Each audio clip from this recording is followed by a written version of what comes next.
This is a quick video about how to navigate the Pluto Password Protect website.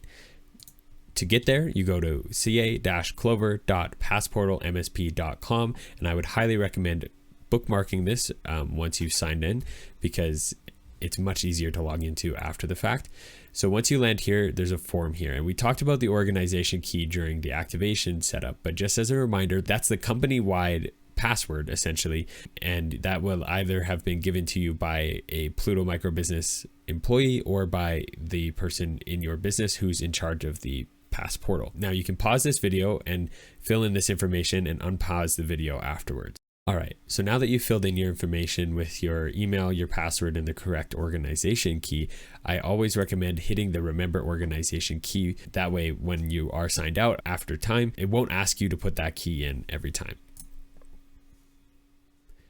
So now that you're signed in, it will usually take you to your company vault by default. And so here are a couple of things that I wanted to make you aware of. The main thing are these two different symbols. So the company shared password, this is a password that we created that we decided we would share with Pluto Microbusiness. So these passwords are generally accounts that clients set up who are sharing that password with us so that we have it when we need to provide support for that account. The other one here is a Pluto shared password. So this is a password that comes from Pluto. So sometimes we might set up an account, or when we onboard new clients and give them a computer, we can send them the password this way. Next is the different vaults. So I talked about it in the activation one, but when you log in, you will be brought to the company vault. And these are passwords that everybody in the company has access to. In the My Vault section, this is your personal vault that you can use for business passwords or for your personal life if you'd like to store your own personal passwords somewhere secure.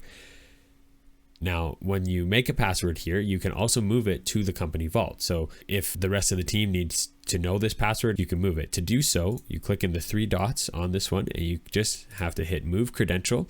And so up here, it will say Personal Vault, and instead you change it to this one. So this will be your company name, and you put it there. And if you have folders, they will be here, or if you need to create a folder, you can do so.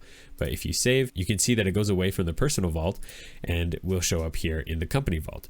So then other team members would be able to access it. This has been a basic overview of the Passportal website and how to use it to do basic functions. If you have any other questions, you can always reach out to us and we're happy to help.